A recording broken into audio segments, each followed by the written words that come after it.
Amigos de Teatro Crítico en Hispanoamérica, retomamos hoy la serie de programas que veníamos realizando. Esperemos ya ahora darle la continuidad y el ritmo que teníamos hasta hace algunos meses, ahora más que se empieza a normalizar las situaciones en los distintos países de nuestra región y en España, desde luego.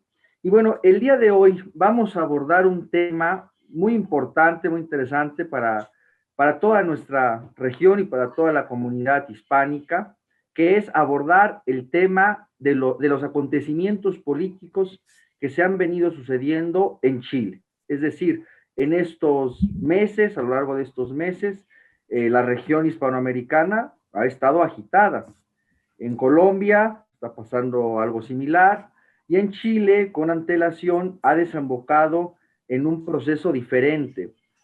A raíz de una serie de protestas que ha habido y una crisis política que se generó, la dirección del Estado en Chile decidió que una válvula, una vía de distensión de las circunstancias era llamar a una nueva constitución. Y ese es el tema que vamos a abordar hoy en nuestro programa de Teatro Crítico en Hispanoamérica. Y para ello nos acompañan dos grandes amigos, René, abogado él, muchas gracias. Un abrazo, Axel. Y nuestro amigo también, desde luego, Carlos Enríquez. ¿Cómo estás, Carlos? Hola, hola, muchas gracias, bien, bien. Ingeniero de profesión, ¿verdad? Yo soy tecnólogo en informática biomédica, eso Mira, es mi profesión, sí. y por eso trabajas también en un hospital, ¿no? En el ámbito médico, con razón. Claro, siempre he estado ligado ahí al ámbito de la salud, Eso es. Pues claro. miren, tenemos un programa de lo más cualificado que pueda haber para hablar de esos temas el día de hoy. Yo quiero iniciar con una pequeña introducción para que nuestros invitados expongan lo que crean conveniente. Yo creo que en Hispanoamérica, para tratar de abordarlo desde un punto de vista de materialismo filosófico y en términos políticos, sería interesante partir de aquí, ¿no? Es decir, de las estructuras políticas, sociales y económicas similares que tenemos las sociedades políticas, las distintas sociedades en Hispanoamérica, donde tenemos rasgos comunes, ¿no? Es interesante. Después de la secesión del Imperio Español y la formación de los nuevos estados hispanoamericanos, nuestras economías, en buena medida, la mayoría, se convirtieron en enclaves económicos agroexportadores, dependiente y saqueada muchas veces, ahí sí aplica el término, por el imperio inglés, por el imperio norteamericano, por el imperio francés en su momento. De allí se evolucionó, ¿no? A unos regímenes generalmente de tipo oligárquicos, muy sometidos a los vaivenes económicos de los imperios en turno. Y a lo largo del siglo XX se fue configurando lo que hemos comentado en algunas veces, movimientos nacionalistas, en lucha precisamente contra este modelo agroexportador, desindustrializado y dependiente, búsqueda de la soberanía política y la industrialización de nuestros estados. Y en fin, ahí varía mucho los resultados que hubo, y llegamos al siglo XX, yo me detengo aquí, llegamos al siglo XX con una estructura en cuanto a nosotros cómo entendemos el Estado, la sociedad política, ¿no? Ya sabes, esto lo hemos dicho muchas veces. Una capa que correspondería al régimen político, al conjunto institucional de gobierno, los órganos legislativos y jurisdiccionales. Por otra parte, esta capa económica central de donde subsiste precisamente la nación y esa sociedad en cuanto a sus recursos energéticos, económicos, la agricultura, los recursos del subsuelo, etcétera. Y sin duda, este entramado, esta capa también de las relaciones de un Estado con otros Estados.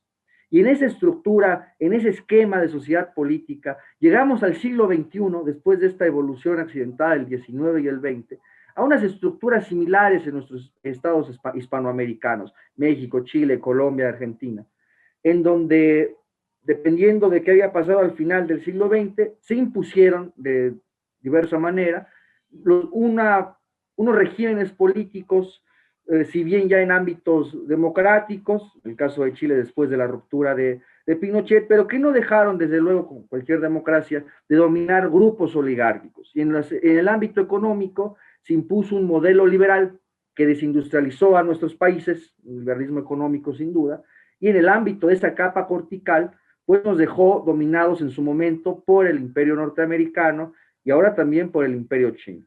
Ante esta situación, yo quisiera preguntarles a ustedes, yo cierro estos comentarios con, dentro de estos factores que encontramos, ¿qué originaría las protestas que se desenvolvieron el año pasado? ¿Cuál podría ser su origen? ¿Cuáles podrían ser sus causas? ¿Son razones políticas en cuanto a su régimen político? ¿Son cuestiones económicas? ¿Acaso cuestiones corticales? ¿Una combinación de las tres? ¿Cuál sería el origen de estas protestas? René, ¿cómo ve esto? ¿Qué nos podría decir al respecto? Bueno, aprovechar de saludar a Carlos, a ti, Axel, y a los que nos estén viendo en alguna oportunidad, ya que esto se va a grabar. Bueno, señalar primero que todos los fenómenos, por lo menos así lo entiendo yo, no son unicausales, ¿ya? La verdad de las cosas es que cuando el vaso se llena, ¿cierto? Es la última gota la que hace derramarlo. Y tendemos a creer que esa es la razón o la causa, la razón suficiente, como diríamos en términos filosóficos, ¿cierto? Sin embargo, pareciera ser que detrás de estas placas tectónicas hay una efervescencia que se viene arrastrando de varios años. En términos netamente políticos, sin duda, a partir de 2006 y 2011, el movimiento estudiantil, primero con los pingüinos, después con los universitarios, de alguna manera fractura la convivencia, llamémoslo así, este arreglo institucional vivido en Chile y hacen emerger nuevas visiones. De hecho, el movimiento No Más FP, del cual en algún momento participé, también hace eclosión a un sistema político complejo y que desde mi punto de vista, y aquí aprovecho de reseñar una tesis que tengo y que vengo trabajando desde el año 95, que consiste en lo siguiente, que no solamente tiene que ver con Chile, sino que me atrevería a decir con Hispanoamérica. Una de las razones, y vuelvo a insistir en esa frase, una de las razones, porque ya desde mi punto de vista ya dije que era multicausal, pero una de esas causas, a mi juicio, no es otra que el régimen de gobierno. Vale decir, el presidencialismo hispanoamericano es una de las razones de las crisis complejas que no solamente ha vivido Chile en el último tiempo, sobre todo en el caso del estallido, sino que particularmente el año 73. No voy a entrar en razones económicas porque no soy especialista en el área, sino que voy a tratar de detenerme específicamente en lo jurídico y cómo creo yo que esto en el futuro se pudiera evitar. En julio del año 2019 me atreví a hacer un podcast que está ahí en YouTube y resalto la fecha, julio de 2019, antes del estallido, en donde me atreví a analizar que ponía los siguientes casos. El caso de Brasil con Dilma y el caso en ese momento solamente del año 73 en Chile. Voy a tratar de explicarlo bien corto. Nosotros vemos que, por ejemplo, en Alemania, solamente oímos hablar de la jefa de gobierno, que es la señora Merkel. Si yo pregunto a la audiencia si conoce al presidente de la República Alemana, la verdad es que la mayoría los desconocemos. Yo tendría que volver a googlear para encontrar al presidente de Alemania. ¿Y por qué el presidente de Alemania no hace noticia? Porque no está en la política en contingente, porque no es jefe de Estado. Y ahí eso es importante, porque los países hispanoamericanos no hemos distinguido las personas naturales, las personas físicas distintas del jefe o jefa de Estado por una parte y el jefe o jefa de gobierno por la otra. ¿Por qué es eso importante? Porque eso hace permitir que se mantenga la eutaxia estatal. Vale decir, si hay conflictos de gobierno, cae el gobierno en un régimen parlamentario, pero no cae el jefe de Estado y con ello el Estado se mantiene. Vuelvo a los ejemplos. En el caso de Dilma, cuando es destituida, ¿cierto?, a través del impeachment o juicio político, ¿cuál es el problema de fondo? El problema de fondo es que con la persona natural de Dilma cae al mismo tiempo el gobierno y el Estado. El Estado de Brasil se desintegra y posteriormente con las, comillas, perniciosas consecuencias de tener a un líder de extremo populista como pudiera ser Bolsonaro. Esas desestabilizaciones estatales, entendiendo el Estado como el derecho en su conjunto, en la visión, llamémoslo así, de Kelsen, hizo también que en 1973, más allá de los embates, llamémoslo así, de la Guerra Fría, el régimen parlamentario permitiría válvulas de escape.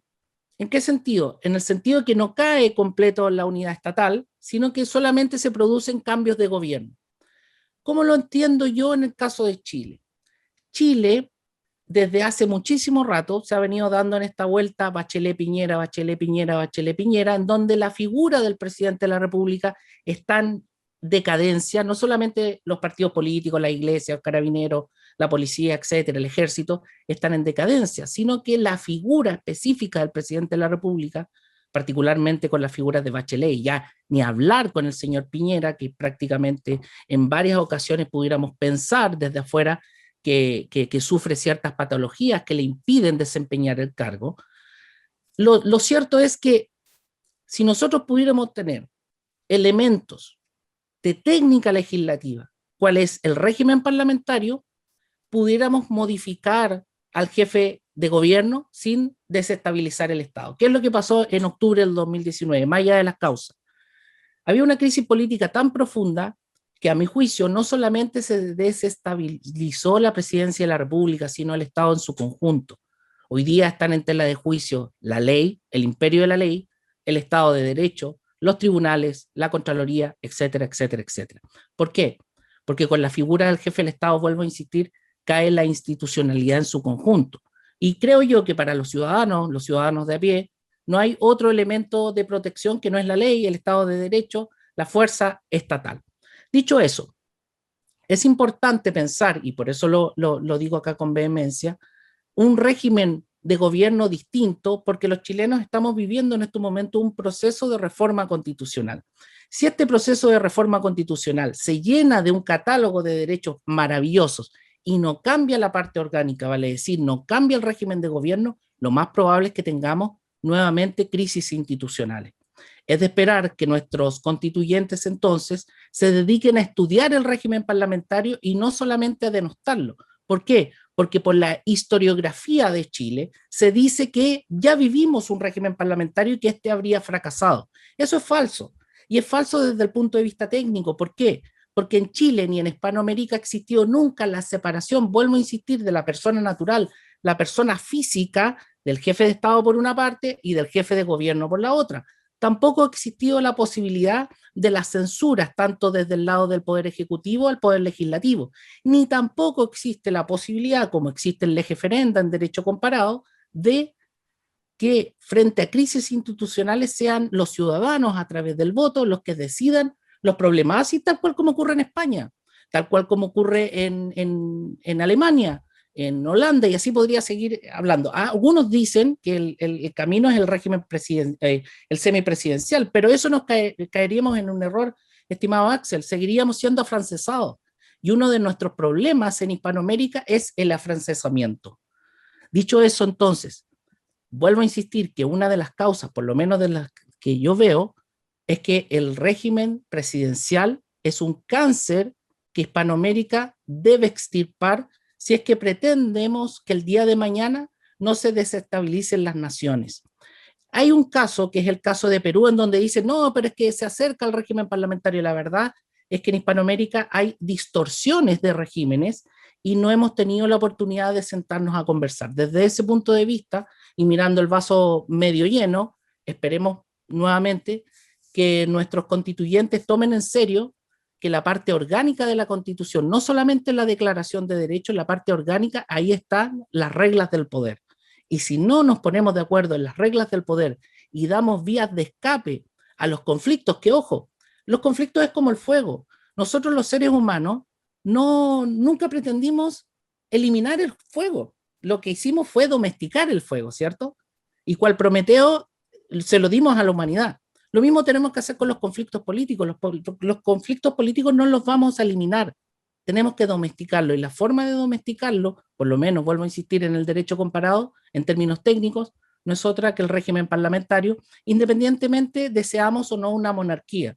Porque vuelvo a insistir en el caso alemán hay un presidente de la República y como por ejemplo en el caso del materialismo filosófico, en el caso de Gustavo Bueno Sánchez, muchas veces nos ha enseñado que la reina de Inglaterra es al mismo tiempo papisa, ¿cierto? Tiene el control de la iglesia estatalmente hablando en Inglaterra. Pues bien, en Chile podría el jefe de Estado entonces dedicarse al culto, que ojo, el tema del culto es algo que lastimosamente hoy día con esta laicización del Estado se toma como a la ligera.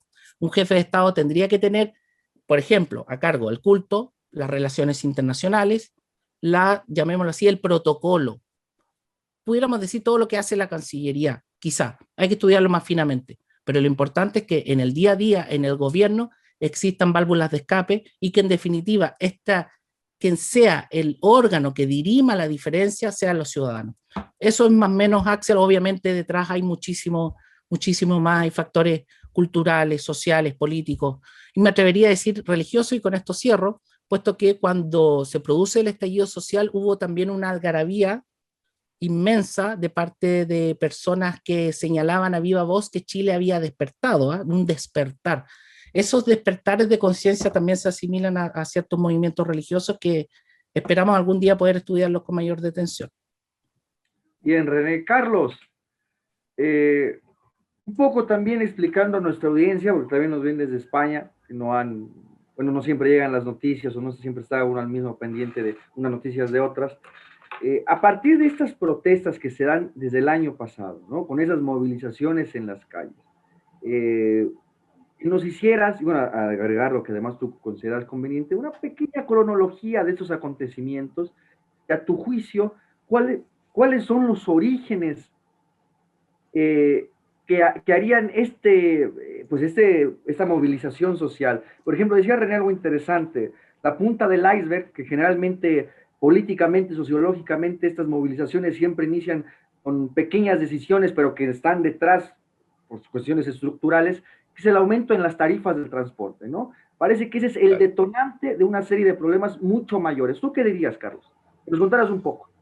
Sí, me gustaría antes comentar un poquito sobre los antecedentes. Claro, claro, Carlos. Sí.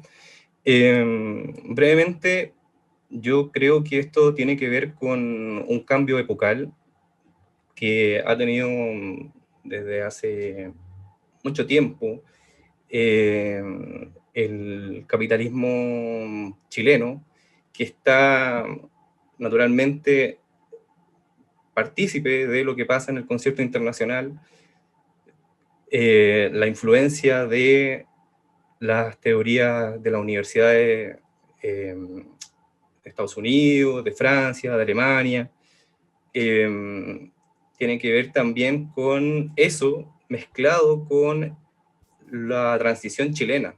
Yo creo que hay una conjugación entre lo epocal y la transición chilena.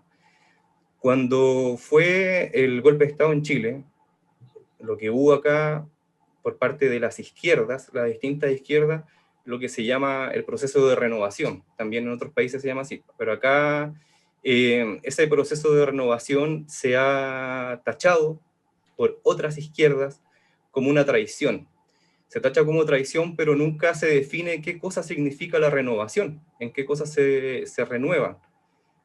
Y desde el materialismo filosófico yo creo que logro identificar esa renovación con el proceso de indefinición política que han sufrido la izquierda.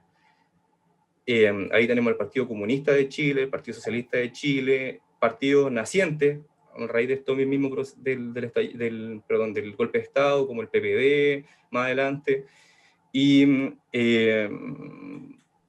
el MAPU, por ejemplo, que era un partido que salió de la democracia cristiana, también tenía sus propias sectas internas con distintos dirigentes, con distintos matices en los planes y programas.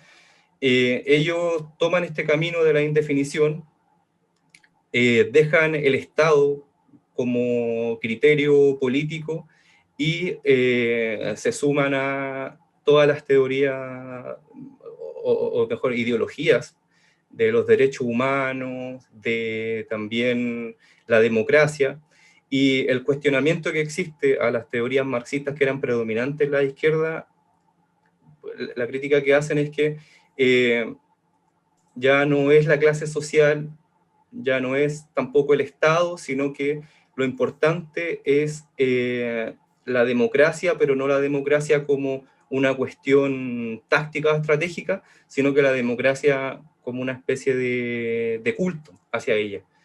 Entonces, a raíz de eso, después todo lo que pasó en los años 70, los años 80,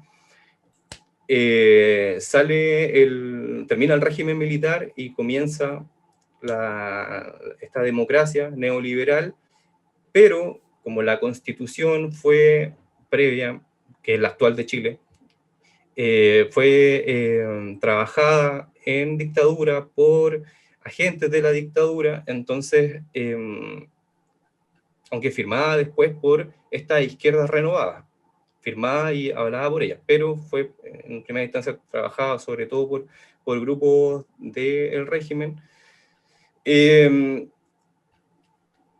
Queda para estas izquierdas en la salida de la democracia un sabor amargo porque tenían que trabajar con esta constitución. En esta transición con esta constitución, si bien había en promedio un cambio digamos, una reforma cada 2 años más o menos de esta constitución, aún así la clase política, como clase sociológica, lo que hace es constantemente estar atacando esta constitución porque ellos ven que para que la ciudadanía, que cada vez se alejaba más en cuanto a los votos, a los distintos partidos y de la participación electoral, y también el llamado descontento hacia esa clase política, buscan y culpan a la Constitución y a la transición. Entonces, ya hay un espíritu constante de la clase política de querer cambiar eso. Ahora, yendo a lo puntual, al detalle de lo que pasó a los inicios del estallido social, lo que pasa es que ese mes de octubre, el año 20, sí, ¿no? Del año 2019. Perdón, del 19, claro. Sí, del 19, sí. Para ubicar a su auditorio. Octubre Sí, del 19. En octubre del 19, sí. Yo creo que el día 4 de octubre es una fecha clave porque un llamado panel de expertos que existe en Chile para zanjar lo que tiene que ver con los precios en el transporte público, sobre todo en el metro, define que debe haber un alza en los pasajes. Entonces, esa alza se presenta, hay ciertas manifestaciones menores de parte de grupos estudiantiles, sobre todo, pero lo que ocurre es que hay una declaración del ministro de Economía, que él, a las críticas que hay por este alza, dice que la gente debería levantarse más temprano para poder, en esos horarios de menor precio, pagar menos y evitarse parte del alza.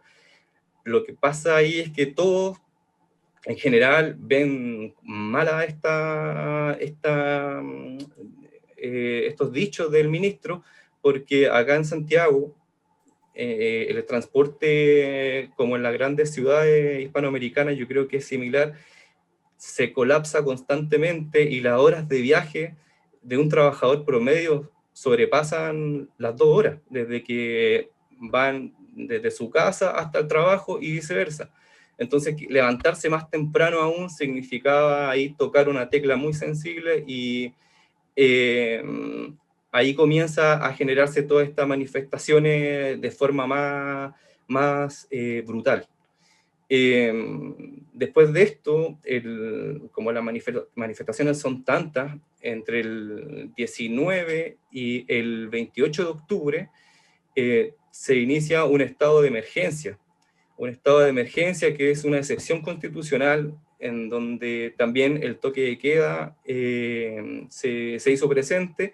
Y Carlos, nada más para contextualizar a nuestro auditorio. ¿sí? La situación llega a tal punto que se decreta el estado de emergencia y después el estado de lo comentas, Carlos. Claro, después lo que ocurre es que se prohíbe el libre tránsito. Sí, con el toque de queda. Adelante, Carlos, adelante. Sí, y este toque de queda, que en un primer momento duró hasta el 28 de octubre, deja, según las cifras oficiales, 20 muertos. Entonces, mientras ocurría este estado de emergencia y el toque de queda, Piñera lo que busca es, de alguna manera, poder dar solución a esto, porque era totalmente contraproducente continuar con una represión continua e intensificarla. Entonces, lo que él comienza a preparar junto con la oposición que se encuentra en el poder, en el Congreso, tanto en la Cámara Baja como en la Cámara Alta, que ahí está un demócrata cristiano en ese momento y un PPD, que PPD, Partido por la Democracia en Chile, que en este momento estaba Quintana, Jaime Quintana del PPD. Entonces lo que se habla ahí es buscar una salida, y es donde dentro de este contexto la primera vez que se menciona la nueva constitución. Digo dentro de este contexto porque anteriormente, en gobiernos anteriores de Bachelet, por ejemplo, ya se habían intentado realizar una nueva constitución, pero no tuvieron el empuje, no, en realidad fue algo que nadie se creía como posible, y tampoco interesaba porque las cosas no llegaban a tal punto como fue posteriormente, con la violencia y no sé, los 20 muertos, más de 1.200 heridos. Entonces, desde ahí se comienza a hablar sobre una nueva constitución, y entre el oficialismo y también el resto de partidos de oposición se empiezan a barajar esta posibilidad, y llega un momento en que hay unas marchas que se llaman las marchas más grandes de Chile, que las cifras oficiales dicen que son 1.2 millones de asistentes a estas marchas, que se dio a nivel nacional. Y ahí, acá en Chile, como pasa en España con Podemos, hay un frente amplio. Frente amplio son partidos que podríamos denominar con la etiqueta de progres, posmoderno, que tienen todo este pack ideológico de esta nueva época, con el feminismo, el ecologismo, etcétera. Izquierdas indefinidas también, fundamentalistas democráticas.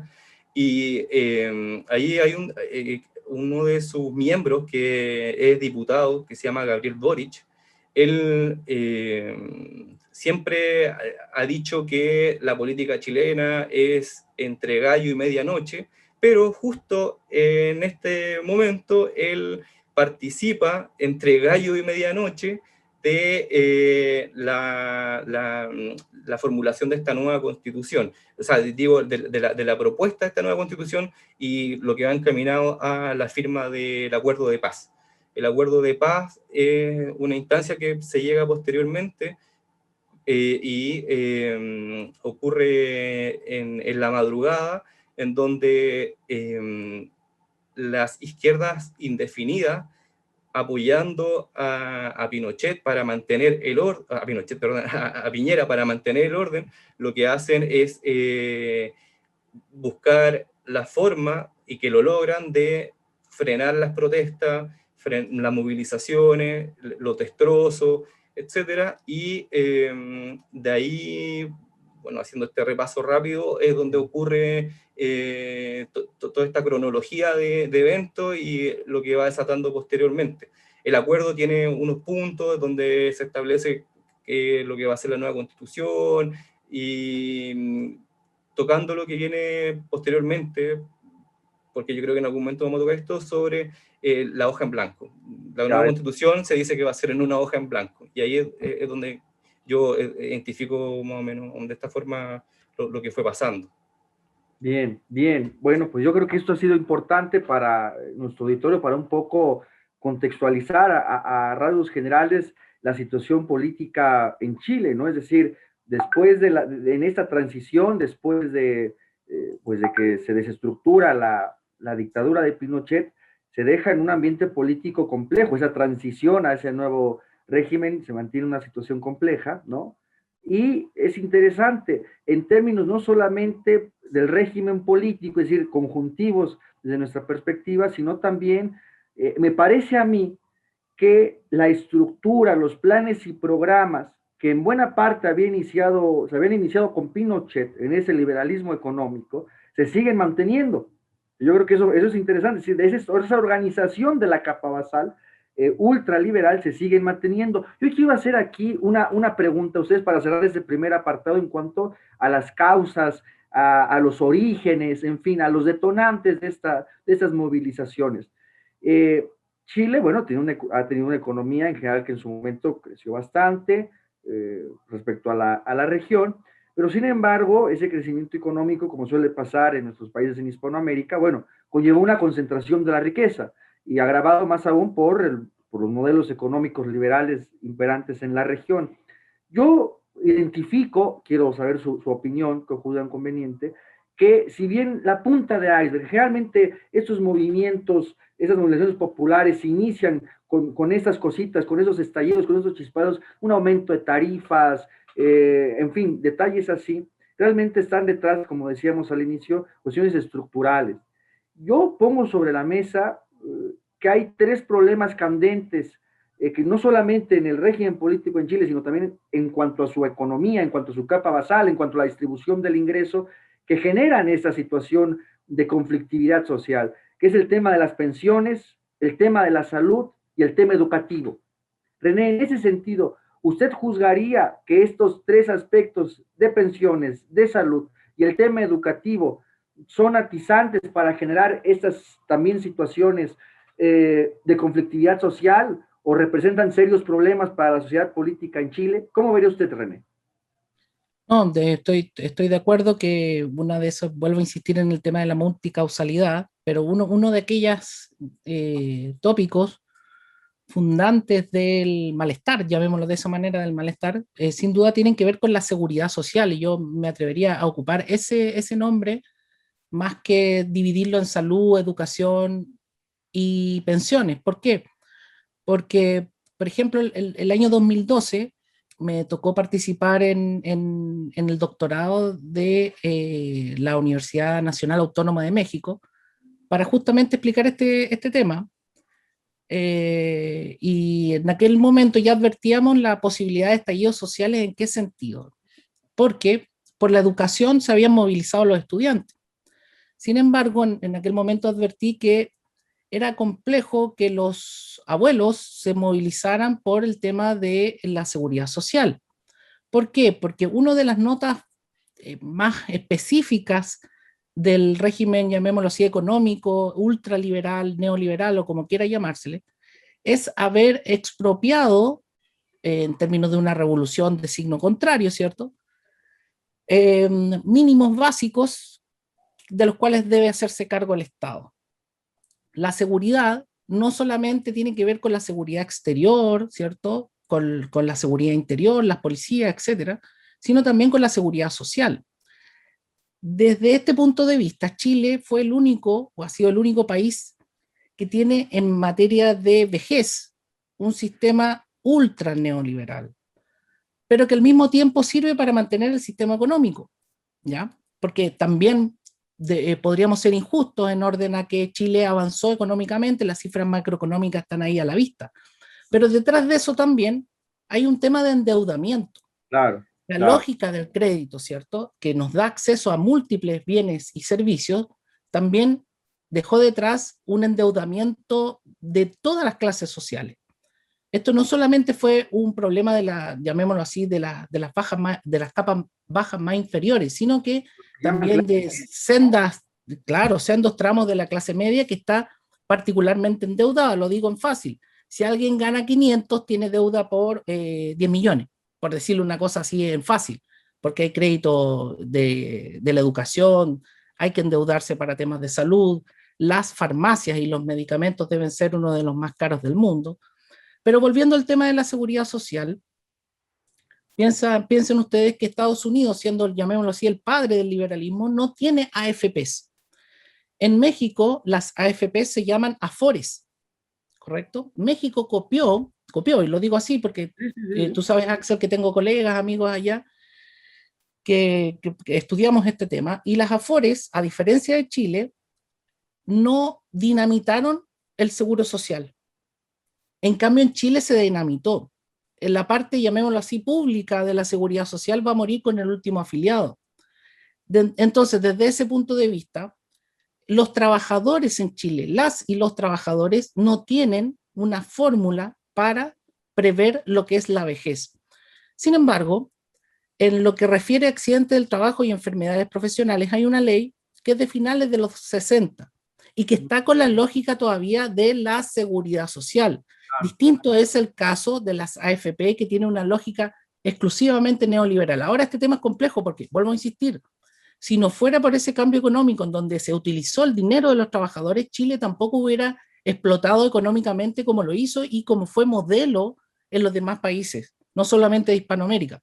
Ahora, es el haber dejado a los trabajadores y el haber ido de a poco asumiendo, tomando conciencia que uno de los problemas más graves era la seguridad social, hizo que la gente, nosotros los ciudadanos, los cualquiera, los de a pie, entendiéramos que el tema de la seguridad social no solamente tenía o guardaba relación con los viejos, sino que era un problema que estaba latente para el día de mañana.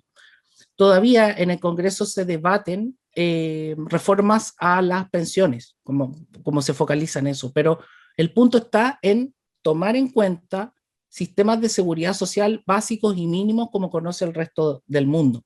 Y una de las notas, nuevamente vuelvo a insistir, una de las notas también tienen que ver eh, con el régimen de gobierno. ¿Sí? Esa cuestión también es clave, porque, vuelvo a insistir, los conflictos políticos van a existir siempre y la tensión siempre va a existir. Lo interesante es ver los puntos de salida, pero en el aspecto económico creo que el tema de la seguridad social es prioritario, es fundamental y con ello Chile lastimosamente fue un laboratorio y sigue siéndolo para tener el tema de pensiones tan neoliberalizado como lo es con el sistema de administradores de fondos de pensiones. Eso es, René. Para que ahora nos comente Carlos, yo simplemente hacer un matiz aquí, que para nuestros amigos de España que nos ven es interesante. Las condiciones económicas y sociales de las grandes mayorías de nuestros pueblos en Hispanoamérica no tienen pero nada que ver a la situación de estado de bienestar que hay en Europa. Es decir, no, Exactamente. yo he dicho, tampoco es que nosotros queramos construir un estado de bienestar a la europea en Hispanoamérica con los excesos que se tienen, ¿no? No, Queremos, hemos dicho, un modelo de producción, de trabajo que permita, por ejemplo, las mismas tasas salariales que procuren o posibiliten las condiciones de ahorro, por ejemplo, ¿no? Eso ligarlo al sistema pensionario y no esa situación que tenemos ahora caótica. Carlos, ¿tú cómo verías esto? Volviendo a estos tres aspectos que yo glosaba de esta manera en general, ¿tú consideras que si bien el chispazo fuese este aumento en las tarifas de transporte, el tema de pensiones, el tema de salud, tú que estás justamente en el mundo de las instituciones de salubridad y el tema educativo muy acuciante, siempre es constante las noticias que llegan de movimientos estudiantiles en Chile, ¿consideras que forman parte de este estallido social? Porque claro, para que se movilice 1 millón y cacho de personas es que algo está pasando. ¿Cómo verías tú, Carlos? ¿Qué piensas de esto? Sí, claramente la salud, la educación, las pensiones o el seguro social, como se le pase a llamar, tienen mucha relación con esto. Acá en Chile, por ejemplo, en términos de salud, anterior a la pandemia ya existía una crisis sanitaria. Ya hubo propuestas de algunos sectores políticos, aunque marginales, digamos, outsiders de la política nuclear de lo que es el Estado, de decir que las clínicas privadas, los hospitales militares, tenían que abrirse a la ciudadanía para poder solucionar la crisis sanitaria, tanto de necesidad de intervenciones, necesidad de tratamientos que no están al acceso de la población en general, o si lo están parcialmente, con lentitud. En los establecimientos ya hacía falta personal, por ejemplo, antes de que existiera la pandemia, las urgencias en Chile ya estaban saturadas. Ya en Chile existe un problema de tipo de atención de urgencia, en donde tenemos urgencias de hospitalización. Esto significa que no es una hospitalización como tal, pero tampoco es urgencia. Pasa el paciente a estar en un limbo que se dice, ya, es que debe ser de 12 horas, o es que debe ser 24 horas, pero el paciente puede pasar días en ese limbo entre no ser hospitalizado y tampoco ya pertenecer a urgencia. Esto yo lo he visto porque me ha tocado también trabajar en otros establecimientos de salud distintos al que estoy ahora, en el sur de Chile, acá en la zona central, y sí he visto que ocurre exactamente lo mismo. Ocurría antes de la pandemia, ahora ocurre con mayor intensidad, quirófanos que se han tenido que transformar en UCI para tener a los pacientes con COVID. Entonces esa crisis se ha intensificado en la salud. Esto en cuanto, digamos, a fractura, enfermedades digamos, que sean patologías crónicas, morbilidad, pero también con problemas psiquiátricos. Acá la anomia y una confusión entre los planes y programas de las distintas instituciones que conforman el complejo del Estado, al existir tantas ideologías, influencias, normas, patrones, rutinas, que son contrapuestas, y darse en este contexto de problemas económicos de las familias, de no acceso a salud, educación, y lo que pasa con la vejez. Hay unas patologías psiquiátricas también que son importantes, significativas, y el problema es que lo que se busca en Chile, yo creo que en otras partes del mundo también ocurre, lo he visto en cuanto por noticias, por internet, que se busca naturalizarla, se busca a una persona con problemas psiquiátricos importantes poner en un lugar de trabajo con personas que no tienen esos problemas, con trabajadores que se ven afectados ellos al estar con esta persona, y también la persona con problemas, porque no va a tener la contención, las herramientas necesarias que debería tener para ser tratada. Entonces, ahí, bueno, este tema es bastante polémico, pero existe eso para los trabajadores, y ese estado de confusión, de anomia, de problemas mentales, de depresión, de consumo de antidepresivos. Lo que ha traído es que el estallido social también Perdón, funciona a través de esto. Sí, perdón por interrumpirte. Este sí. fenómeno que nos cuentas, o sea, es estadísticamente significativo, digamos, no son casos aislados, tiene importancia estadística, es decir, hay varios casos así, o sea, es sintomático. Claro, es decir, yo lo veo sintomático, es lo que he podido palpar en la realidad que me he movido profesionalmente. Pero así, si me apuras un dato cuantitativo, no te sabría dar, pero sí lo he podido constatar. Sí. Y bueno, complementando, creo yo, lo que decía René sobre la AFP en Chile. La AFP en un momento se Es decir, vio como pensiones, ¿no? Para nuestro sí, auditorio. de pensiones, ¿cierto? Se ha visto como un ahorro individual, es como, no es en realidad algo para la vejez necesariamente, sino que es un dinero que un ciudadano tiene ahí, y ahora, de facto, por leyes y reformas que han ocurrido, se puede retirar ciertos porcentajes. Ocurre también eso, entonces, finalmente, si ya estábamos trabajando sobre estos problemas económicos, sobre esta miseria, se utiliza la misma miseria de la AFP para poder hacer fluir el mercado en Chile.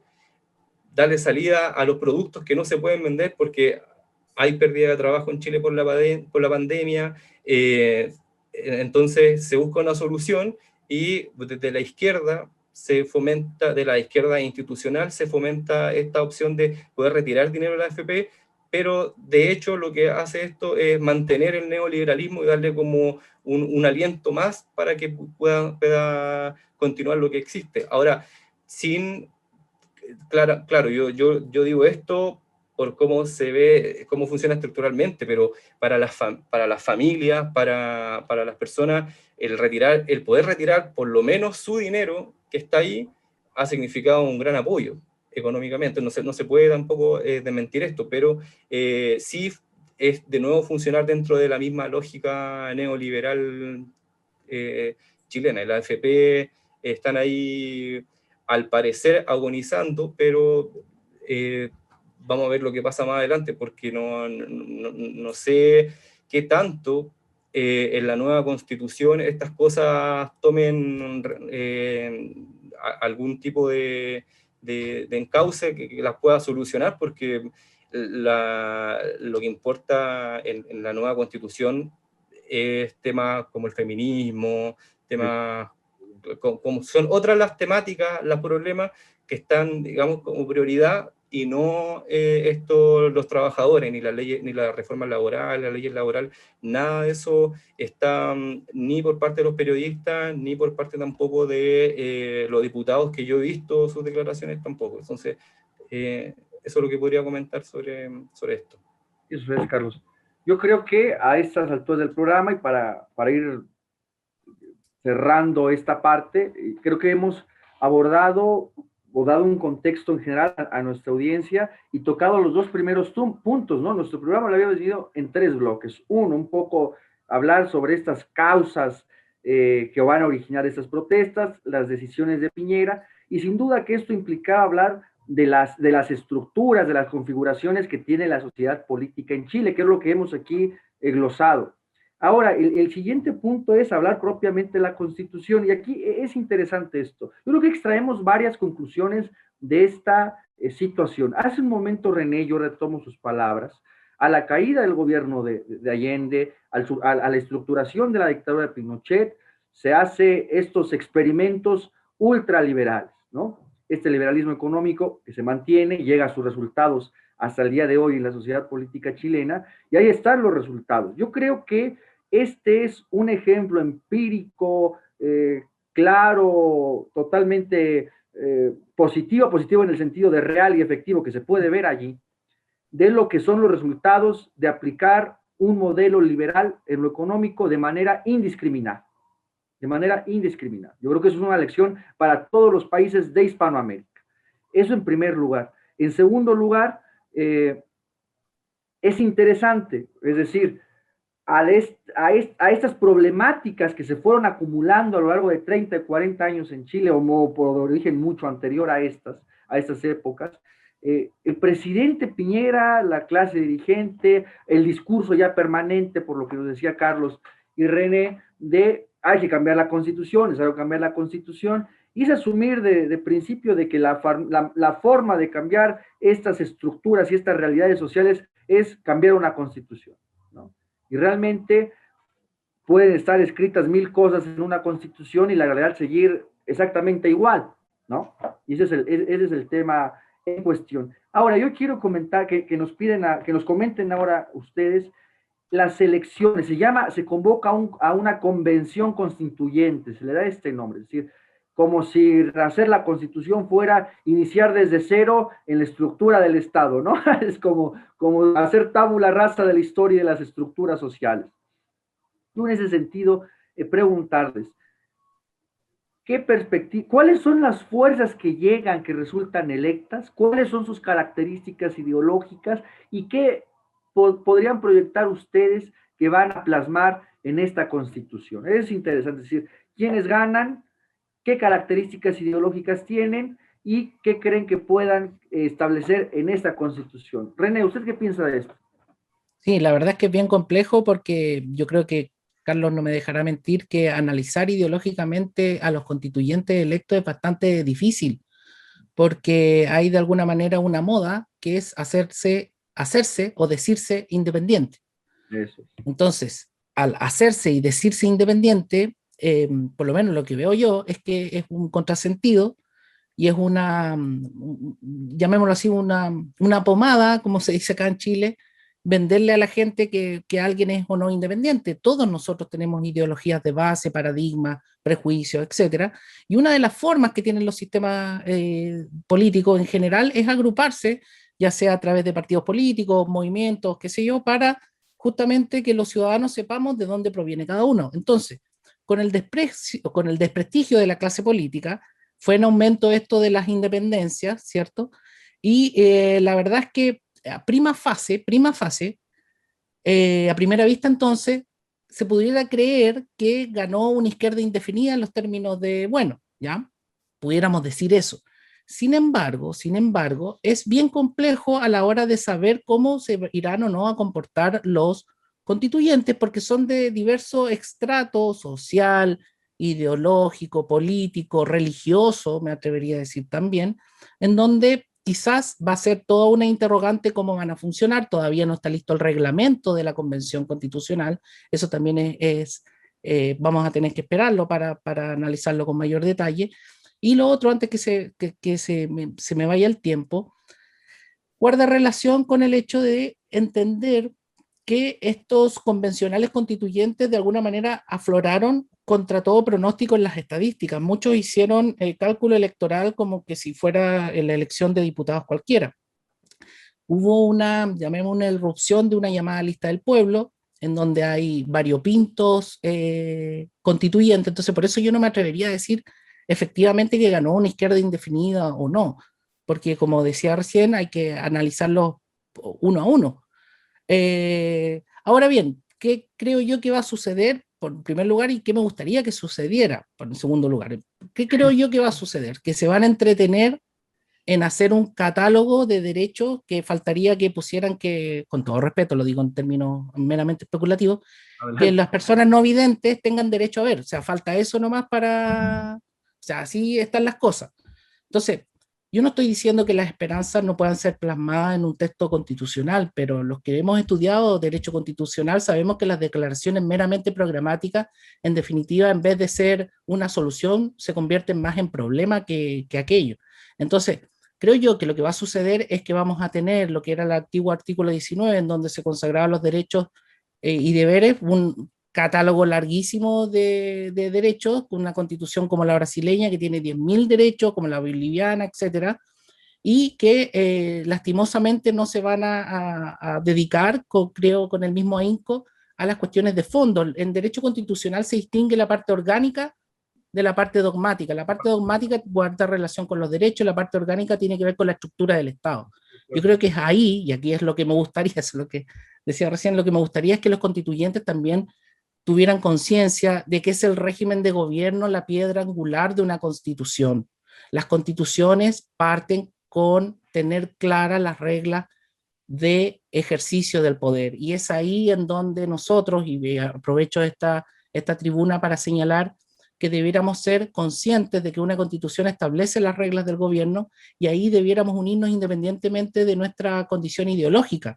Incluso podríamos ser de partidos distintos y estar de acuerdo en las reglas de gobierno. Si las reglas de gobierno no están claras y se mantiene el presidencialismo, yo te aseguro acá y te lo firmo que vamos a tener crisis día tras día, y es probable que la constitución se vuelva a modificar. Y ojo, que las constituciones no son la panacea, y las constituciones tienen que, ojalá, ser lo más cortas posible. Incluso en Inglaterra, ustedes saben, el texto constitucional no está redactado. Hay normas constitucionales y todo, pero también hay un tema de costumbre constitucional, de institucionalidad, de principios republicanos que han sido abandonados, y que lastimosamente la palabra republicano es tomada por cierto sector político acá en Chile, que no tiene nada que ver con el republicanismo de España. Entonces hay una confusión tal que yo invito a mis compatriotas, aprovechando que está Carlos acá, de echar una mirada a la reciente edición del libro de Gustavo Bueno que tuvimos el otro día de compartir con Axel en el programa Matices, al cual invito en vivo a Carlos a que nos pueda acompañar también, ojalá, para que debatamos ahí y podamos desmenuzar estos temas, en donde esta clasificación de izquierdas y derechas nos tiene que llevar a mostrarnos, a salir del closet, Hay muchos que están dentro del closet y dicen, por ejemplo, son de izquierda porque son opositores a Pinochet, y eso no es así, necesariamente. Y Claro. que de alguna manera quiero interpretar las palabras iniciales de Carlos, en donde, a ver, ¿qué es izquierda, qué es derecha? Ahora, también asociar toda la derecha a Pinochet también creo que es injusto, porque hay sectores de derecha también que en un gobierno sano, llamémoslo de esa manera, y sin caer en el fundamentalismo democrático, en un gobierno sano, todos los sectores políticos debieran tener cabida, sin satanizar a ninguno de ellos, sin satanizar como se hace aquí en Chile fuertemente al Partido Comunista, sin satanizar como se hace en Chile frecuentemente al Partido Republicano, que es según la prensa de extrema derecha, que no se parece, creo, para nada a Vox en España, y que creo que debiera, así como hay una copia, bien lo decía Carlos recién, del Podemos o del Unidas Podemos en el Frente Amplio, pareciera que no hay un Vox en Chile. Y ahí esperemos que los constituyentes a ver, ¿cómo decirlo? Que digan no necesariamente el pliego de peticiones, porque las peticiones ya las conocemos, sino que creo que ahora viene el momento del pliego de soluciones, no solamente de peticiones, porque los temas de salud, los temas de pensiones son temas complejos, no son para solucionar de un rato para otro, ni menos con un texto constitucional. Y lo que sí se puede solucionar en un texto constitucional, y con esto quiero terminar, es el régimen de gobierno. Si nosotros no cambiamos el régimen de gobierno y si no nos acercamos a un parlamentarismo que nazca desde las bases, desde los territorios, en donde no haya esta disonancia, ¿cierto?, entre que, por ejemplo, las juntas de vecinos no tienen participación, sería interesante que las juntas de vecinos participaran en los consejos municipales, que los concejales municipales participaran en organismos territoriales como fueran los provinciales, y de ahí surgieran, qué sé yo, candidatos electos a la Convención Nacional o la Cámara Nacional de Diputados, y desde ahí que salga el gobierno y que esté con responsabilidad, y que al momento de producirse crisis política o de desencuentro entre el Parlamento y el gobierno pudiera llamarse a elecciones, como pasa en los países civilizados. Y lo mismo en los países civilizados tienen todavía la estructura de Otto von Bismarck, ¿cierto?, que no es particularmente un bolchevique, ni del señor Beveridge. Entonces aquí se tiene un miedo tremendo a ver soluciones que prácticamente algunos creen que están inventando la rueda o descubriendo la pólvora.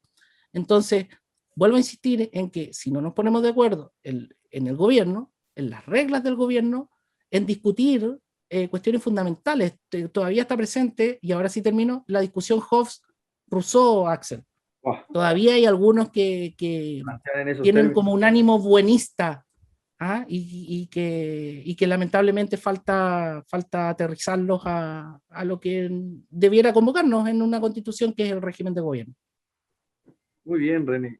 Carlos, quiero Sí. yo, ahora lo estaba viendo aquí los datos, ¿no? Que es una elección, bueno, que se da en medio de estas circunstancias, ¿no? Donde se decide hacer este Congreso Constituyente, y los resultados electorales son, bueno, son las conclusiones, por lo menos que se pueden sacar, es que, digamos, los partidos que habían estado predominando, parece que se hunden, ¿no? Al menos esa es la impresión. Y que surgen a esas agrupaciones, por ejemplo, Vamos por Chile, Apruebo Dignidad, luego Apruebo, y luego veo que hay un gran número de candidatos que ahora ustedes muy bien, perdón, bueno, ya de diputados constituyentes, que se hacen llamar independientes, ¿no? ¿Independientes de qué? Esa es la pregunta. Sí. Es un término muy malicioso y de muy mala fe cuando se ocupa, ¿no? Sí. Y del pueblo, nueva constitución, como en esas agrupaciones. Ahora, yo quiero, a reserva de que ahora Carlos nos comente lo que él crea conveniente, es, a tu juicio, Carlos, mayoritariamente, ¿qué fuerzas son las que ganan? ¿Por qué podría pensarse que ganan tales fuerzas? ¿Qué pasa con el partido de Piñera, con el partido Bachelet, que ya llevaba algunos tropiezos, ¿no? En términos electorales, quiero decir. ¿Y qué preverías tú que podría estar, o qué más podría interesar a estos nuevos constituyentes y que plasmaran en esa constitución? ¿Tú qué dirías, Carlos? Sí, a ver, primero que todo también me gustaría partir comentando sobre el tema de los independientes. Lo de los independientes acá ya llega a unos niveles que son mitopoéticos, porque se dice, por ejemplo, que existen independientes puros e independientes que no son puros. Se va haciendo una clasificación dentro ya de la metafísica, una cuestión donde estos que sean puros son los que no están vinculados a partidos políticos y otros son como complementarios a los partidos políticos que no reniegan tan abruptamente de ellos, pero lo que ocurre realmente es que muchos de estos independientes, claro, independientes de qué son, porque ya participaban de agrupaciones de independientes, por tanto, forman parte de un partido, quizás no con una orgánica sólida para nada, pero sí habían unos ideologemas, por lo menos comunes, para poder avanzar, porque si están agrupados deben tener por lo menos algo que lo aúna.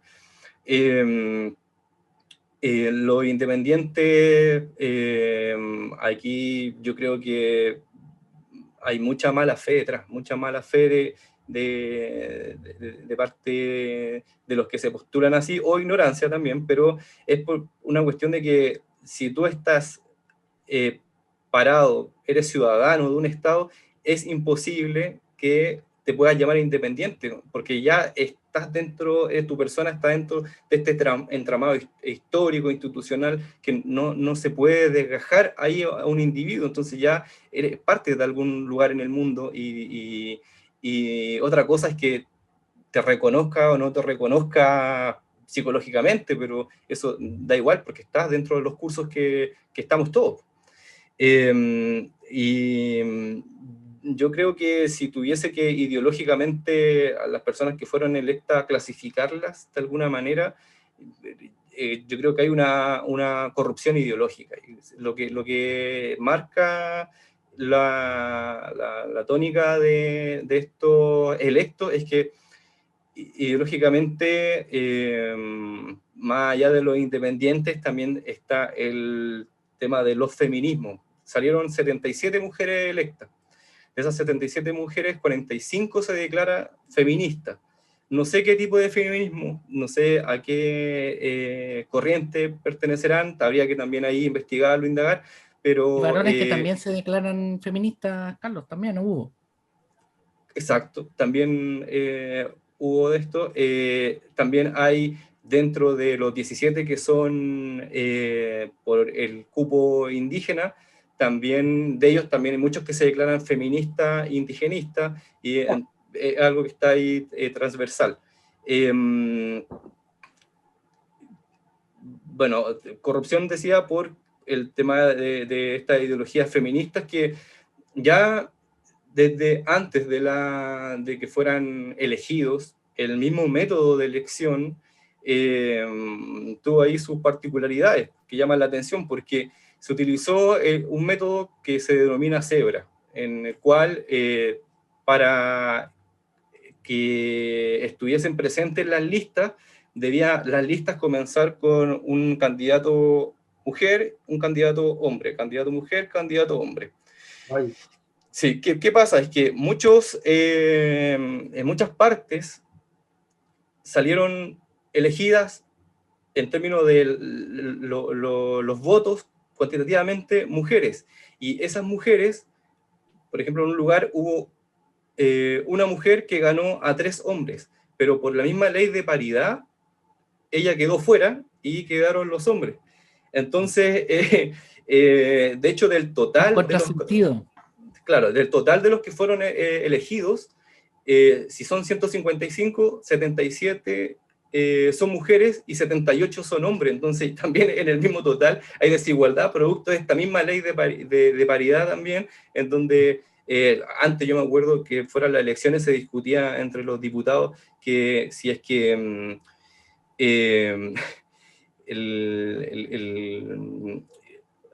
porque hubo algunos partidos que cuando entregaron las listas, entregaron a las mujeres primero y después a los hombres. Entonces se discutía hasta esta posición de que debería ser intercalado un hombre, una mujer, un hombre, una mujer. Yo creo que ya esas son unas cuestiones que son realmente corruptas ideológicamente, porque se dice ya, bueno, es que la democracia debe ser paritaria, porque dentro del término de democracia se mete cualquier cosa, entonces la democracia debe ser paritaria, pero lo que no ven, y una de las cosas que nos enseñó Gustavo Bueno, es que algo no es democrático por las elecciones, algo no es democrático por la metodología, la técnica democrática de que levanto la mano, doy el voto, sino que algo es democrático por su lógica de su impacto, de sus consecuencias. Claro, contenido político de lo que se va a ejercitar. Entonces, si tenemos una constitución nueva que es por dogma o por orgánica, como mencionaba la distinción ahí René, Chile se va a transformar en algo, digamos, democráticamente corrupto, porque va a haber unas leyes que de hecho ya existen y que van a ser impulsadas. Me estoy refiriendo a la ley CONADI, por ejemplo, dentro de que la ley CONADI es la ley indígena. La ley llamada indígena, se etiqueta como ley indígena, que le da ciertos beneficios a los pertenecientes a determinadas etnias. Entonces, es una ley indigenista que eso va a estar ahora, ya se elevó, digámoslo así, a nivel constitucional. Yo creo que así va a suceder en la nueva constitución. Y luego vamos a tener una sociedad que es lo más parecido a una sociedad estamental, que no resiste eso, quizá un análisis democrático. Bueno, el tema es que dentro de las cosas que se comprometieron y que no se pueden romper, es que Chile, por ejemplo, debe seguir siendo una república democrática. No se dice qué tipo de democracia, por ejemplo, nadie habla de una democracia industrializada, sino que se dice democracia y se dice democracia nomás. No se dice si democracia con un partido monopólico o una democracia como la que tenemos, una poliarquía y llena de sectas, y los independientes como existe actualmente, o otro tipo de democracia histórica, porque no se distingue tampoco entre la técnica democrática y un régimen o una estructura de Estado democrático. La confusión es tremenda respecto a eso, y además una también de las cosas que entre gallo y medianoche firmaron estos señores es que Chile no puede, en la nueva constitución, los constituyentes tocar nada de lo relativo a los tratados internacionales. Entonces, Chile, digamos, va a estar dentro de esas mismas lógicas neoliberales, siendo para, digamos, para Hispanoamérica una punta de lanza de los intereses estadounidenses, de los intereses neoliberales, de las naciones neoliberales. Y ahora yo creo que la gran diferencia es que esa punta de lanza va a ser una punta de lanza rosa. Y ahí es donde está como quizás una diferencia, porque esto de la nueva política y la vieja política también tiene mucho que ver con estas cosas, de que esta renovación que hay dentro de la ley chilena, realmente lo que yo veo es que la gran diferencia es que antes lo de la vieja política no hablaban de cuestiones sexuales en público, pero la nueva política sí lo hace. Entonces son cuestiones más de estilo, cuestiones éticas, cuestiones morales, que políticamente están en su mayoría vacías de contenido, no van por esa vía. Entonces ahí yo difiero de lo que, por lo menos hasta el momento, yo sé que por cautela René dice, de que sí son izquierdas indefinidas las que están ahí, aunque hay un variopinto de izquierda indefinida y unas se contradicen entre otras, pero es una contradicción que es netamente por ambigüedad y confusión entre ellos esas discusiones, porque si uno va, digamos, a definiciones estrictas de lo que piensan, de nuevo, puro vacío. No hay nada más trascendental que esto, que lo que voy mencionando. No recuerdo la pregunta cómo partió, porque me fui ahí yendo por la respuesta. Yo creo que es contestado lo que decíamos.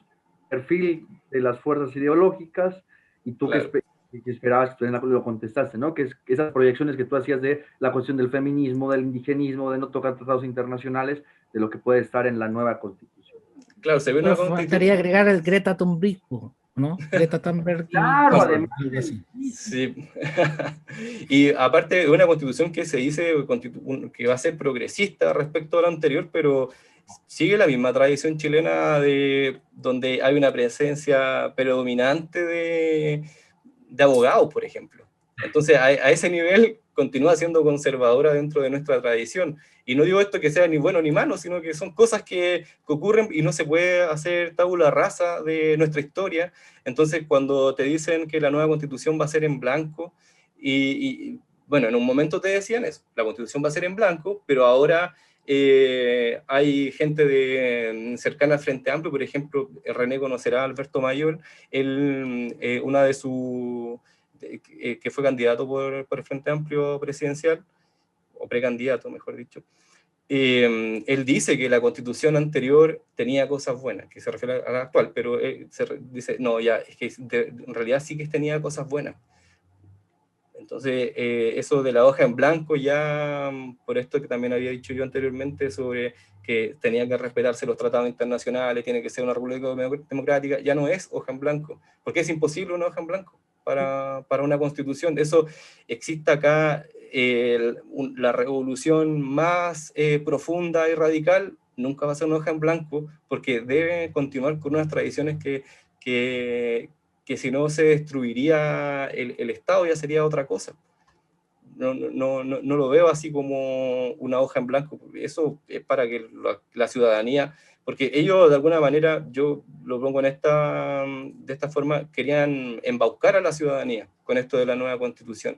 Y luego ahí están los resultados, 41% de los que podían votar, votaron. No, y esto va decayendo cada vez más en la participación electoral de los chilenos. Y no digo porque el pueblo acá sean grandes genios ni nada por el estilo, sino que es porque realmente los mismos partidos políticos han alimentado esto por activa o por pasiva. De hecho, el tema de que los partidos políticos en Chile son corruptos, de que los políticos son corruptos, eso es un discurso, si uno ve el canal del Senado, el canal de los diputados, donde hacen entrevistas constantemente a estos señores de los partidos políticos actuales, ellos dicen, nosotros hemos tenido problemas de corrupción, hay mucha corrupción en nuestros partidos. ¿Y qué hace esto? Obviamente la reacción inmediata es que y sí, como además si la que constitución fuera una nueva esperanza en total y se partiera de todos los males se sí, acaban. no, y además relacionar la política con el mal.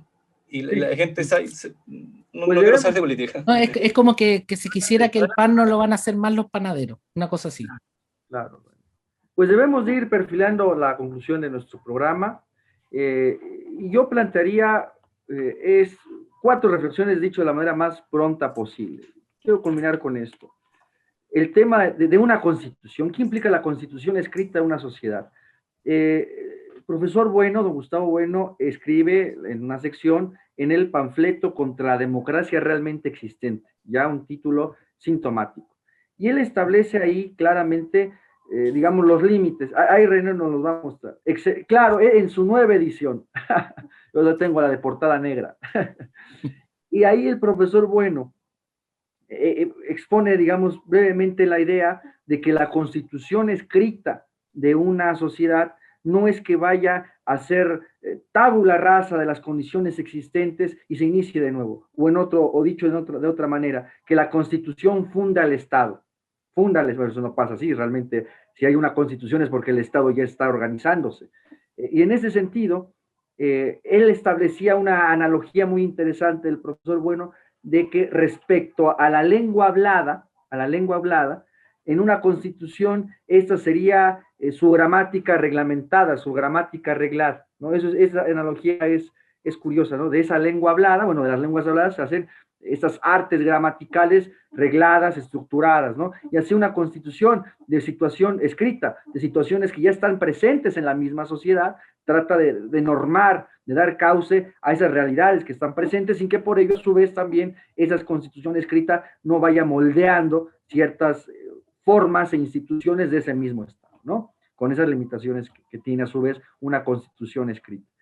Por otra parte, yo creo que sin duda, tanto René como Carlos nos han explicado, yo también lo considero, digamos, visto desde acá, que por las condiciones en que se da este nuevo Congreso Constituyente, de ese estallido social, de esas elecciones, con estos resultados sui generis de las fuerzas políticas que llegan tan dispersas, con proyectos poco claros, que es lo que ustedes nos acaban de exponer, pues se va a hacer un catálogo de buenos deseos de, como decía René, de derechos, ¿no? Tablas y tablas de derechos.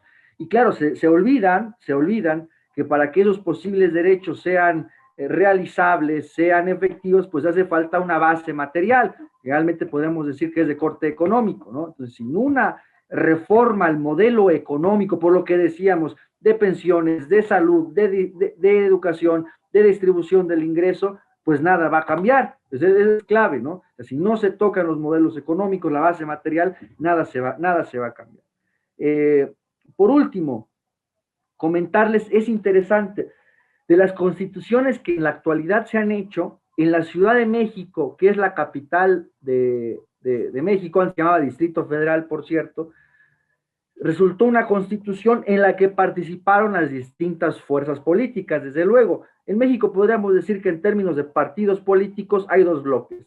La derecha liberal, ¿no? En su mayoría, que es el PRI, el Partido de Revolución Institucional, y el Partido de Acción Nacional, uno más liberal, uno peor que otro más liberal que otro. Y por otra parte, un conjunto de fuerzas que son de la izquierda fundamentalista, de izquierda indefinida, y muy poquito ya de lo que quedó de la izquierda definida del nacionalismo mexicano. Y el resultado de esa constitución, yo cuando empecé a ver lo de Chile me remitió mucho, porque en esta constitución que se llama Constitución de la Ciudad de México, aquí como se asume que es un estado federal, pues cada entidad federativa tiene una constitución, ¿no? La Ciudad de México no es ni un estado, pero tampoco ya es un distrito federal, es un engendro que en términos jurídicos es una anomalía dentro del régimen constitucional del Estado mexicano. Pero en fin, porque no quiere hacer Estado, porque es la capital de los poderes nacionales, en fin, esas discusiones que se dan. Y el resultado fue verdaderamente barbárico. En esa constitución se habló de derechos animales, se dijo que en México había, en la Ciudad de México además, en la Ciudad de México, derecho de los afromexicanos de la Ciudad de México. Un tema que en México no está presente en realidad, por la integración que precisamente propició desde el Imperio Español, es decir, esas situaciones son seculares, ¿no? Ese tema de la afromexicanidad, de un México negro, es inexistente por las políticas de integración que generó a su vez el imperio y que se mantuvieron. Es decir, aquí el racismo de ese tipo, ese es un problema anglosajón, que al menos en México no está presente en esos términos y que a chaleco nos quieren importar, ¿no? Es como decían aquí, es que en México a los morenos, a los de tono de piel cobrizo, nos discriminan. Pues por Dios, 50% de la población es así, ¿no? Tiene mi color de piel, ¿de qué están hablando, no? Son problemas realmente que ahora vienen a sustituir el conflicto de clases sociales por el tema raciales o étnicos que no están presentes en la sociedad, al menos en México, en general en Hispanoamérica, no están presentes. Sí, pero disculpa, Axel, yo creo que ahí, claro, acá no se, por lo menos en Chile no se habla por parte de los indigenistas tanto de raza, sino que pueblo originario, indígena, etcétera, y cuando van a Estados Unidos o algún país anglosajón juntarse con otros indigenistas, con otros, dicen, es que allá los indigenistas son incluso racistas, entonces, porque allá sí que hablan de raza, entonces tienen como ese choque con acá. Eso empezó en México a hablar del racismo, en fin, esas cuestiones. Bueno, es interesante, a lo que voy es que esas nuevas tendencias del nuevo constitucionalismo adoptan todo este discurso, yo diría, pues sí, propio de la izquierda fundamentalista, de la progresía internacional, lo adopta y lo pone en la parte dogmática de la Constitución, ¿no? Ese es el resultado, es decir, que doctrinalmente resultan realmente unos bodrios y muy sumamente metafísicos, ¿no? Y por último, yo quiero concluir con, yo creo que de todo lo que hemos comentado, queda nuevamente una lección que necesitamos en Hispanoamérica, lo decía con René en el programa que grabamos en Matices, lo repito acá, necesitamos construir, transitar a unas formas de sociedad política, construir unas fuerzas políticas que tengan como eje 4 elementos que nos parecen fundamentales. Uno, que es el de la soberanía política, garantizar la soberanía política de nuestros estados nacionales.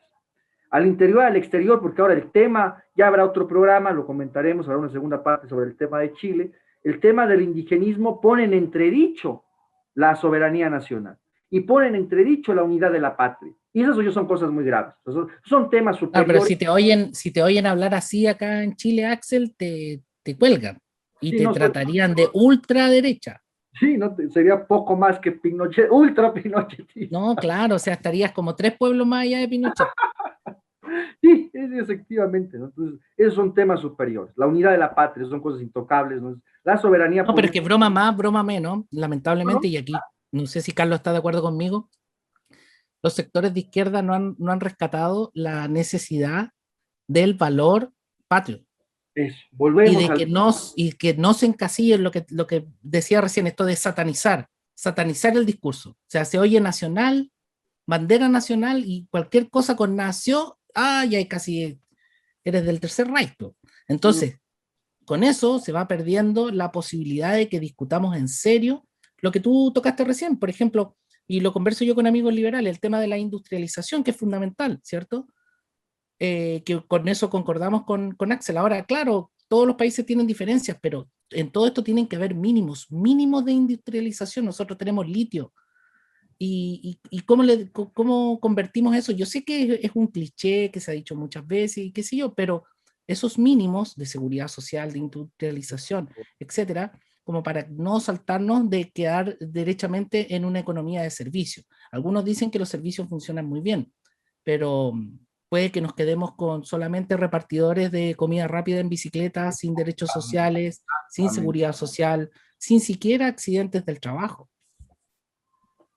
Exactamente. Es decir, sí, yo para no concluir y no extender más nuestro programa, eso. Yo creo que lo que ahora ha dicho René, lo que Carlos ha perfilado, estamos en Hispanoamérica, fuerzas políticas se consideren la soberanía política, el tema de la industrialización y no caer en economía, totalmente en economías de servicios, eso es importante, ¿no? Es decir, al hablar de industrialización no estamos hablando de que el Estado se ponga a expropiar y a nacionalizar a diestra y siniestra, sino conducir con planificación económica a un modelo de industrialización, de planificación económica en esos sentidos y no quedar, como bien dice René, en economías de servicios nuevamente dependientes, es decir, nuevamente economías dependientes, pauperizadas y en donde las grandes capas de la población están en la pobreza, eso hay que decirlo, es la realidad de nuestra Hispanoamérica. Entonces yo creo que esos 3 principios son básicos: soberanía política, una economía industrializada, planificada en ese sentido, con lo que hemos acuñado, ¿no? Un modelo de producción y trabajo,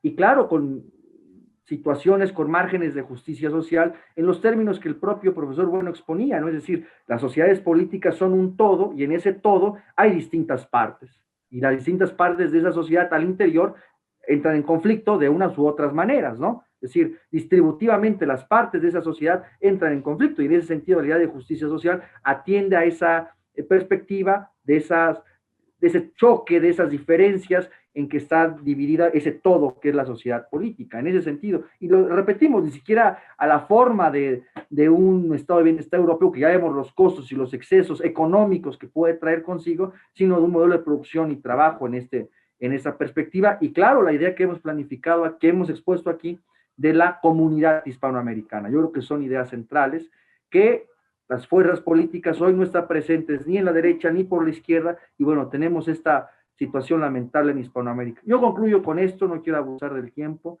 Agradezco mucho a Carlos por haber estado con nosotros. Carlos, gracias. Muchas gracias por la invitación. Un gusto conocerte, René. Y bueno, respecto a lo que decía, yo creo que lo que necesitamos es un diagnóstico distinto, porque muchas veces se dice diagnostiquemos lo que está sucediendo, pero en realidad se mantienen los mismos dogmas, los mismos fundamentalismos, y ahí es clave la filosofía materialista para poder romper con esto y tener un diagnóstico distinto de la situación, no tan solo con esta idea de tenemos que analizar lo cuantitativo, lo cualitativo, no sé qué, que en realidad es mantenerse en lo mismo. Te pueden hacer unos estudios tremendos sobre la economía chilena, pero luego te dicen, ya, ¿cómo solucionamos? Más democracia. ¿Y eso qué? Muy bien. No hay nada como un trasfondo. Sí, creo que... filosóficas inmersas, totalmente. Exacto, René, más en política. eso es. Muchas gracias por estar con nosotros. Igualmente, Axel, bueno, también muy contento de encontrar un colega, un amigo filomaterialista, ¿cierto? Para no sentirnos tan solos en esta franja y larga tierra austral. Y justamente agradezco la postura, Axel, y tratar de discutirlo sin tapujos, sin tabúes. Y esa es una de las gracias que da la filosofía. Yo no soy filósofo de profesión, pero sí por vocación. Soy abogado nomás, pero el tener postura filosófica yo creo que va a ser una de las claves para entender los movimientos que van a existir dentro de la constituyente. La lucha política ideológica va a ser bien fuerte, aunque ellos ni sepan que lo están haciendo. Pero es relevante que tengamos coordenadas del materialismo filosófico para poder comprender, y por ello vuelvo a reiterar las gracias a ti, Axel, al programa, y a Carlos Enríquez por conocerlo. Es un gusto, como siempre. Y bueno, quedamos aquí comprometidos con nuestra audiencia de hacer un segundo programa que esperemos ya cuando den inicio los debates en el constituyente, que creo que es en un mes más o menos, ¿no? Un poquito más de un mes. Y a ver que sacan reglamento. Que no hay ni reglamento todavía. Ahí los ánimos van a ser distintos. Ahí va, a ver, que ahí va a estar el jaloneo. Después el reglamento ya no van a ser tan amigos. Ya no van a ser tan...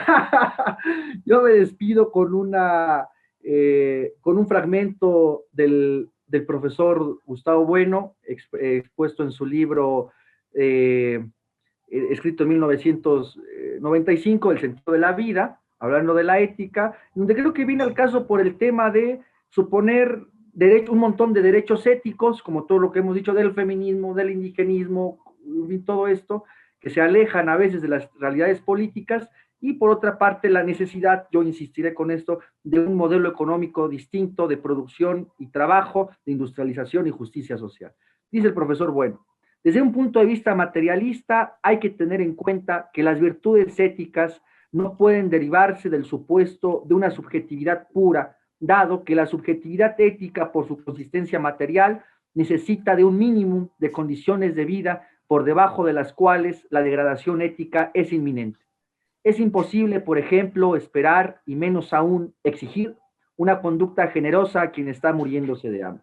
En ese sentido, las condiciones para una conducta ética de los ciudadanos han de ser puestos también, en cierto modo, por los propios planes y programas políticos. Yo me despido con esto. Muchas gracias. Esto fue Teatro Crítico en Hispanoamérica. Hasta la próxima. Un abrazo. Carlos, qué gusto verte.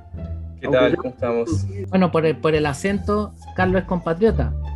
Sí, claro. Pues, ¿qué les parece si empezamos la charla? Yo creo que en una hora y 10, 1 hora y 8 podemos dar un panorama general de la situación. ¿Qué les parece? Mari, pues muchas gracias. Te dejamos porque ya son las 9:30, ¿no? Mari es quien siempre nos ayuda a grabar los programas. Y bueno, a veces avienta 2 programas de 4 horas. Juntas, debe ser horrible aguantar tantos hablar. Mari, te agradezco mucho. Un abrazo. Muchas gracias.